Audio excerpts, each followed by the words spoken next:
పండగలే high power ఉల్లాసం high power ఉత్సాహం high power ఆరోగ్యం హై పవర్ ఆనందం గుంటూరు వారి XXL మరియు హై పవర్ హార్స్ దేశవాళీ మినపగుళ్ళు బంధాలు అనుబంధాలు మరింత దృఢంగా మరింత బలంగా.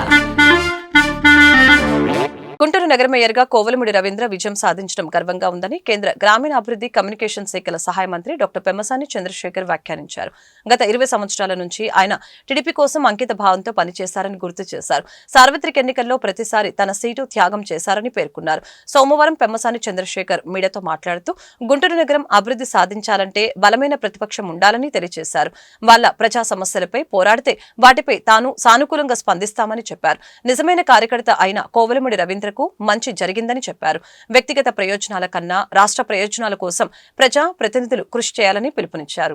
గుంటూరు మేయర్ పీఠం కూటమి అభ్యర్థిగా నిలబడినటువంటి శ్రీ కోవెలమూడి రవీంద్రకు నాని గారు గెలవటం మా అందరికీ చాలా ఆనందంగాను గర్వంగాను ఉంది.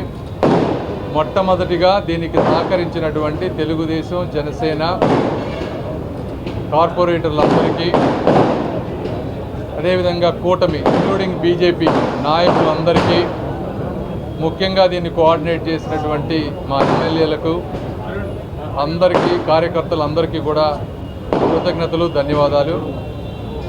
రెండో విషయం, గత 20 సంవత్సరాలుగా నాని గారు తెలుగుదేశం పార్టీ కోసం అంకిత భావంతో సొంత డబ్బు ఖర్చు పెట్టుకొని ప్రతిసారి తన సీటుని త్యాగం చేస్తూ ముందుకు వెళ్ళారు.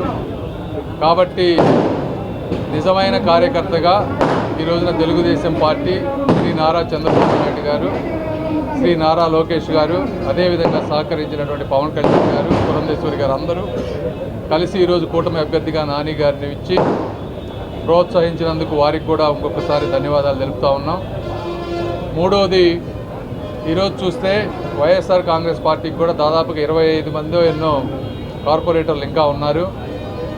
మేము మిగిలిన ప్రాంతాల మాదిరిగా కాకుండా ఒక బలమైన ప్రతిపక్షం ఉండాలి అనే విధంగా, అదేవిధంగా అభివృద్ధిలో ముందుకు వెళ్తూ చేసేటువంటి చాలా అభివృద్ధి కార్యక్రమాలు ఉన్నాయి. వీటన్నిటికీ ఎంపీ దగ్గర నుంచి కార్పొరేటర్ వరకు అందరూ ఒకళ్ళు ఉంటే ఈజీగా ఉంటుంది. మేయర్ గారు అందరూ కోఆర్డినేట్ చేసుకొని వర్క్స్ ఫాస్ట్గా అవ్వటానికి ఆ ఉద్దేశంతో చేసినటువంటి మార్పే ఈ మేయర్ మార్పు. కాబట్టి అప్పటికి కూడా బలమైన ప్రతిపక్షం ఉంటుంది. ప్రతిపక్షం వాళ్ళు సమస్యల మీద పోరాడండి. తప్పనిసరిగా మేము కూడా వాటిని పాజిటివ్గా తీసుకొని సమస్యలన్నీ పరిష్కరిస్తాం.